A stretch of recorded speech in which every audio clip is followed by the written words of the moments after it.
Assalamualaikum warahmatullahi wabarakatuh. Kembali lagi kita belajar bersama mengenai masa-masa awal Rasulullah SAW berdakwah di kota Makkah. Di video yang lalu sudah Bapak berikan keterangan ya, bahwa penolakan kaum Quraisy di Makkah di masa-masa awal dakwah itu terjadi setidaknya ada 3 hal ya. Yang pertama itu agama orang Quraisy itu ya sebelum Islam itu memberikan mereka pendapatan ekonomi. Yang kedua, orang-orang Quraisy itu tidak menerima kesamaan strata, kesamaan golongan antara orang Quraisy dengan orang Buddha. Itu mereka tidak mau disamakan dengan para Buddha. Kemudian yang ketiga, orang Quraisy itu tidak menerima adanya konsep hari akhirat karena tidak menerima adanya konsep pembalasan. Nah, 3 hal tersebut yang sudah Bapak jelaskan di video yang lalu. Sehingga orang-orang Quraisy ini atas 3 hal ini menolak, kemudian menghalang-halangi, kemudian berusaha mempertahankan agama nenek moyangnya, agama nenek moyang yang terdahulu sebelum Islam. Kemudian dari sinilah muncul penolakan, muncul pemikiran-pemikiran untuk menghalangi dakwah. Bagaimana ya kita itu menghentikan dakwah Islam, menghentikan dakwahnya si Muhammad ini bagaimana? Nah itu. Jadi mereka sudah mempunyai alasan-alasan tersendiri. Nah, di video kali ini aku akan membacakan sedikit tentang reaksi dari orang-orang kafir Quraisy ya saat itu masih kafir terhadap dakwah yang dilakukan oleh baginda Nabi SAW. Sebelumnya, marilah kita berdoa agar apa yang kita pelajari diberi kemudahan oleh Allah Subhanahu wa taala dan diberi keberkahan untuk ilmu yang kita pelajari. Berdoa mulai. Bismillahirrahmanirrahim. Alhamdulillahirabbil alamin. Arrahmanirrahim. Maliki yaumiddin. Iyyaka na'budu wa iyyaka nasta'in. Ihdinas shiratal mustaqim. Shiratal ladzina an'amta 'alaihim ghairil maghdubi 'alaihim waladdallin. Amin. Raditu billahi rabba wa bil islami dina wa bi Muhammadin nabiyya wa rasulah. Rabbi zidni ilma warzuqni fahma. Rabbi shrah li sadri wa yassir li amri wahlul 'uqdatam min lisani yafqahu qawli. Amin. Amin ya rabbal alamin. Anak-anak yang berbahagia,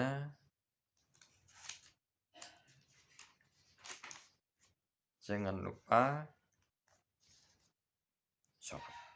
sholat 5 waktu, jangan lupa ya. Subuh, zuhur, asar, maghrib, isya, jangan lupa untuk dilaksanakan ya. Kemudian jangan lupa belajar, sholat, belajar, ora maneni wong tua. 3 itu aja. Kamu sudah menjadi anak yang baik. 3 itu minimal. Tapi kalau kamu nggak sholat, berarti ya bukan anak yang baik. Tapi anak yang baik itu bagaimana? Sholat wajib, nurut sama orang tua, belajar.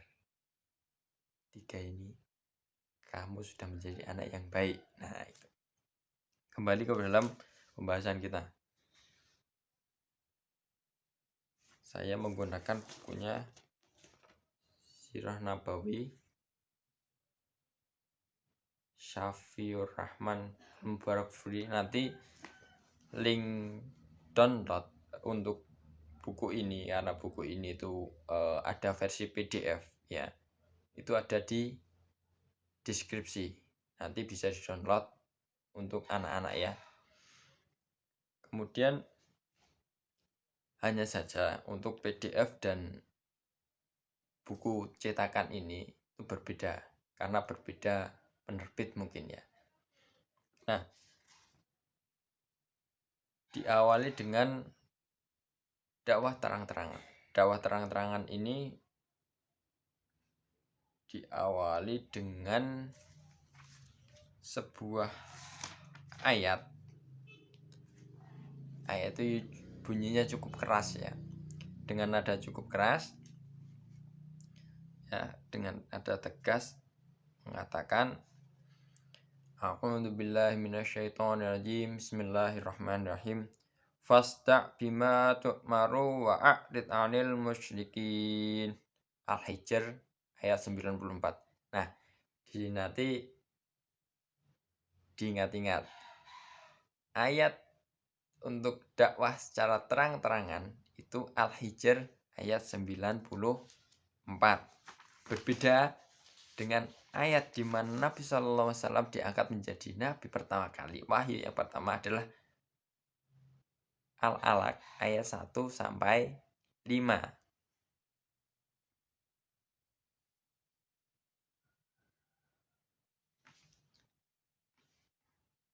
Kemudian dakwah, perintah dakwah itu ada di surat Al-Muzammil ayat 1 sampai 7. Nah, itu berbeda-beda. 1 Al-Alaq 1 sampai 5 itu diangkat menjadi nabi. Kemudian diangkat menjadi rasul Al-Muzammil 1 sampai 7, diminta untuk berdakwah ya.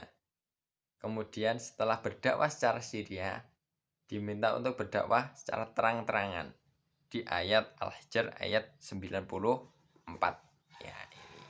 Itu penting ya. Maka Rasulullah langsung bangkit menyerang berbagai khurafat dan bohongan syirik, menyebutkan bukan berhala dan hakikatnya yang sama sekali tidak memiliki nilai. Jadi yang pertama kali dibina oleh Rasulullah itu adalah tauhidnya. Mereka itu kan menyembah kepada berhala, kemudian budaya-budaya syirik itu. Rasulullah langsung, bagaimana ini hilang dulu, ini itu hilang dulu bagaimana. Nah, Mekah berpijar dengan api kemarahan, bergolak dengan keanehan dan pengingkaran tatkala mereka mendengar suara yang memperlihatkan kesesatan orang-orang musyrik dan para penyembah berhala. Suara itu seakan-akan petir yang membelah awan, berkilau, menggelegar, dan mengguncang udara yang tadinya tenang. Orang-orang Quraisy bangkit untuk menghadang revolusi yang datang secara tak terduga.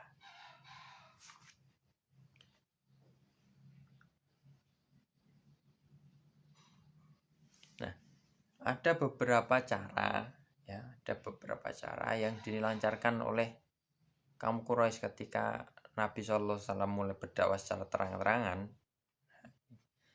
Ada beberapa cara. Yang pertama, ya, yang ada di video yang pertama tadi, ada yang di video yang sebelumnya, itu mengirim utusan kepada Abu Thalib, mengatakan kepada, wahai Abu Thalib, anakmu, anak saudaramu ini sudah menghina agamamu, menghina kamu, menghina agamamu, menghina bangsamu. Ayo kita musuhi sama-sama. Ayo kita hentikan sama-sama. Tetapi Abu Thalib kemudian datang kepada Nabi, kemudian mengatakan ini dan itu. Ternyata Nabi kekeh dengan dakwah Islam. Akhirnya Abu Thalib membiarkan Nabi untuk berdakwah. Kemudian yang kedua, cara yang kedua itu adalah membuat kesepakatan bersama.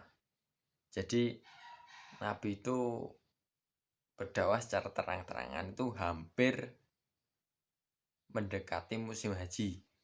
Nah, kalau musim haji Mekah itu rame. Ramenya kenapa? Ramenya orang-orang peziarah. Orang-orang peziarah itu dari seluruh Arab itu datang ke Mekah untuk melakukan ritual-ritual. Dulu Mekah itu dipenuhi berhala. Ya, sebelum dipenuhi berhala. Nah, orang-orang dari seluruh Mekah, kabilah-kabilah dari seluruh Mekah, seluruh Arab, maaf, itu datang ke Mekah. Untuk apa? Untuk melakukan ritual-ritual itu. Nah, dikhawatirkan dakwah Nabi ini itu didengar oleh orang-orang Arab secara mayoritas. Ya. Jadi orang Quraisy itu berpikir keras, gimana caranya orang-orang luar Mekah itu nggak mendengar dakwahnya Nabi Muhammad SAW. Takutnya nanti kalau mereka mendengar, mereka kepencut. Nah, kalau mereka kepencut, akhirnya kekuatan dari orang-orang Quraisy ini akan terus menurun seperti itu. Kemudian ada yang berpikir, gimana kalau kita adakan musyawarah bersama? Nah, setelah itu diundanglah mereka ke dalam suatu tempat untuk berkumpul. Nah, ini ada cerita yang sedikit menarik, saya bacakan dulu. Ada orang namanya Al-Walid berkata, ambil satu kesimpulan tentang masalah ini dan jangan sampai kalian saling berbeda pendapat sehingga sebagian di antara kalian mendustakan sebagian yang lain, sebagian menyanggah sebagian yang lain. Kemudian ada yang bertanya, pendapatmu dewe piye? Kemudian Al-Walid mengatakan seperti ini, kowe sik, ya, pendapatmu piye sik? Biar saya mendengarkan.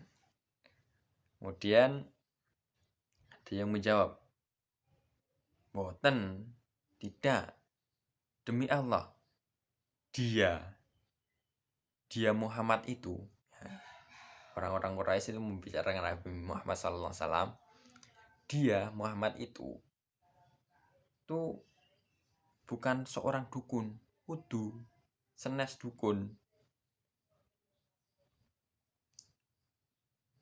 Adewe pernah melihat dukun. Dukun itu nggak seperti Muhammad. Kemudian ada yang mengusulkan, bagaimana kalau kita katakan saja Muhammad itu sinting atau gila. Kemudian Al-Walid itu membantah lagi, dia bukan orang gila, bukan orang sinting. Kita sudah melihat orang-orang sinting itu gimana. Dia tidak menangis bersedu-sedu, tidak bertindak seenaknya sendiri, tidak berbisik-bisik layaknya orang sinting. Nah, seperti itu. Kemudian ada yang mengatakan lagi, gimana kalau kita katakan saja penyair? Kemudian Al-Walid menjawab lagi, dia itu bukan penyair. Kita sudah tahu seluruh bentuk syair, yang rojas, hajaz, qorid, makbut, maupun mabsud. Ini jenis-jenis syair ya, yang Bapak sendiri belum paham. Apa yang disampaikannya itu bukanlah termasuk syair.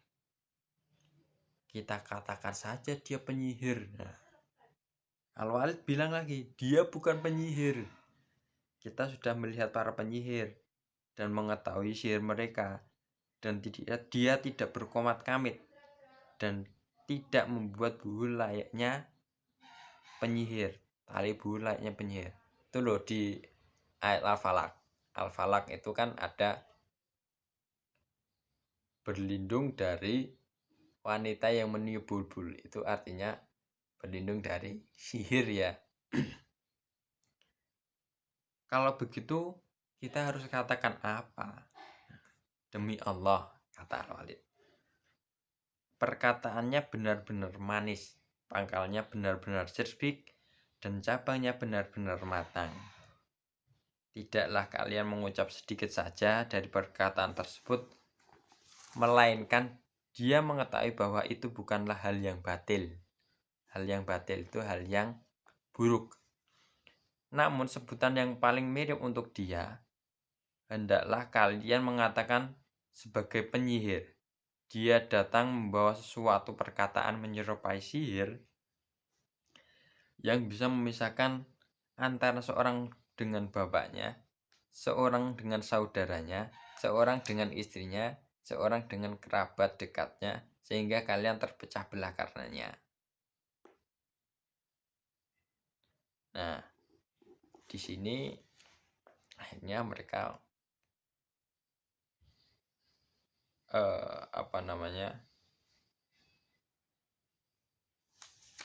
mereka masih berunding ya. Kemudian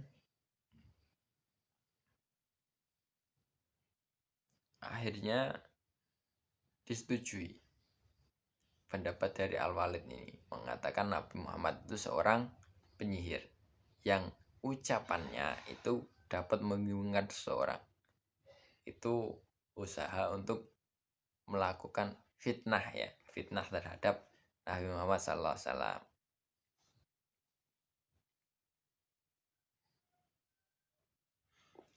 Nah, untuk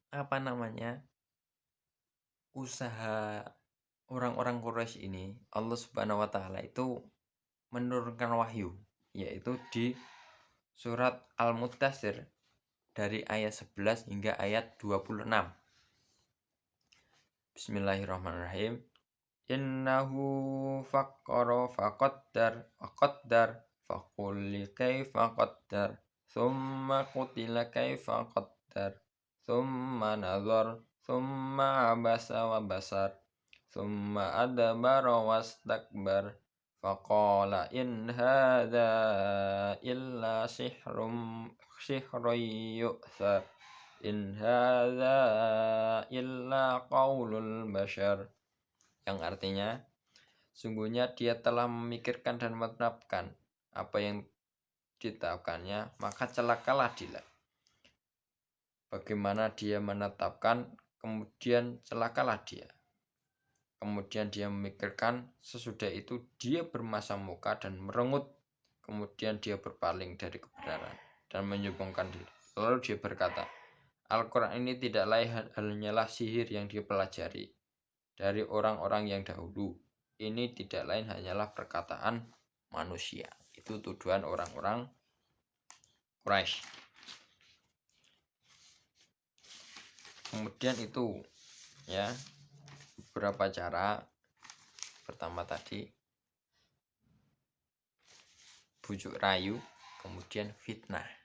Nah, itu yang dilancarkan kepada baginda Nabi. Kemudian ada juga yang di buku kalian itu penindasan ya, penindasan kepada baginda Nabi. Tetapi penindasan itu tidak seberapa jika dibandingkan dengan sahabat-sahabat baginda Nabi Sallallahu Alaihi Wasallam. Ada beberapa cara orang-orang Quraisy dalam menghadang dakwah Nabi Sallallahu Alaihi Wasallam. Yang pertama, ejekan, hinaan, olok-olok. Nah, di sini ejekan, hinaan, olok-olok, kemudian seleweng-selewengan. Bukannya kita masih menjumpai ya, kita masih menjumpai sesuatu yang benar dijadikan olok-olok, sesuatu yang itu benar sesuai agama kita itu masih dijadikan olok-olok. Kita masih banyak menjumpai. Ternyata perilaku ini itu sudah dilakukan sejak zaman dahulu, dilakukan oleh orang-orang kafir Quraisy yang jelas-jelas itu menolak Islam. Nah, jadi kurangi untuk melakukan olok-olok dari apa yang sebenarnya itu baik dan benar. Nah, ya dia olok-olok, dijelek-jelekkan. Kemudian melawan Al-Quran itu dengan dongeng, dengan syair, segala macam. Karena gini, Al-Quran itu ada banyak mengandung banyak cerita. Akhirnya dibuatlah tandingan-tandingan Al-Quran yang bisa menandingi Nabi, apa yang dibawa oleh Nabi Sallallahu Alaihi Wasallam. Nah, Kemudian yang terakhir itu melakukan berbagai tekanan. Nanti kita akan melihat tekanan yang diterima oleh Bilal bin Rabah, tekanan yang diterima oleh Sumayyah, Yasir, dan keluarganya. Kemudian tekanan yang diterima oleh Utsman bin Affan radhiyallahu an. Kemudian ada banyak lagi. Kemudian bagaimana Umar itu memukul suami adiknya. Bagaimana Umar bin Khattab ini memukul suami adiknya ketika mendapati mereka sudah masuk Islam. Ya, sampai marahnya seperti itu. Nanti kita akan bahas di pertemuan selanjutnya. Intinya tadi adalah orang-orang Quraisy melakukan berbagai cara untuk menghalangi dakwah Islam. Karena apa? Karena alasan 3 hal. Yang pertama, ekonomi. Kemudian yang kedua, menolak persamaan derajat. Yang ketiga, menolak adanya hari pembalasan. Sekian dari Bapak. Kita akhiri dengan bacaan hamdalah bersama-sama. Alhamdulillahirabbil alamin. Apa yang penting di sini silakan dicatat. Ya. Jangan lupa dicatat di dalam buku. Karena buku yang Bapak baca itu minimal 3 buku. Kemudian silakan dicatat. Kalau ada hal-hal penting silakan dicatat. Silakan beri keterangan. Nanti sewaktu-waktu kita sudah bisa tatap muka atau misalkan belum bisa tatap muka, akan saya cek bukunya nanti banyak oret-oretan enggak. Kalau banyak oret-oretan berarti selama pembelajaran daring, selama pembelajaran online itu kalian memang memperhatikan apa yang Bapak sampaikan. Karena yang Bapak sampaikan di sini, Bapak bacakan di sini kebanyakan tidak ada di buku. Harusnya kalian membuat tulisan, paling tidak tulisan diberi keterangan. Oh, ini alasan orang-orang Quraisy. Oh, ini bentuk-bentuk cara penolakan orang-orang Quraisy terhadap Islam. Itu. Kemudian kabar gembira, ini insya Allah dalam waktu dekat ini atau itu bisa kita persiapan untuk tatap muka ya. Dari sekolah sendiri sudah didata guru-gurunya. Ada lembar survei kesiapan tatap muka dari sekolah, fasilitasnya sudah didata. Lembar survei kesiapan sekolah dalam menghadapi tatap muka. Kemudian orang tua wali juga sudah kan. Ya, kita berdoa saja supaya nanti dari sinyal-sinyal itu kita segera dimudahkan untuk bisa bertatap muka. Sekian dari Bapak. Wassalamualaikum warahmatullahi wabarakatuh.